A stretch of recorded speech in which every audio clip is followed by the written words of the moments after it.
স্পিকারকে বলে।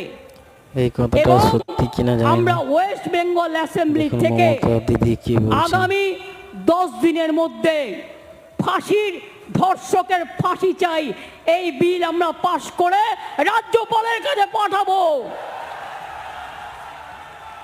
আমি জানি রাজার পট রাজা বাবু কিছু করবে না, না করলে মেয়েরা মনে রাখবেন রাজভবনে গিয়ে বসে থাকবে ঘন্টার পর ঘন্টা, ভাইরাও থাকবে।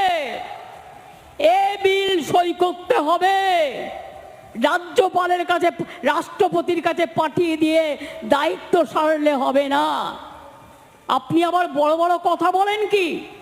আপনার রাজভবনের কর্মী, একজন মহিলা কর্মী, তাকে আপনি নির্যাতন করেন, সে মেয়েটা বিচার পায়নি, ট্রমাটাইজ হয়ে গিয়েছিল, তাকে আমি অন্য জায়গায় চাকরি দিয়েছি।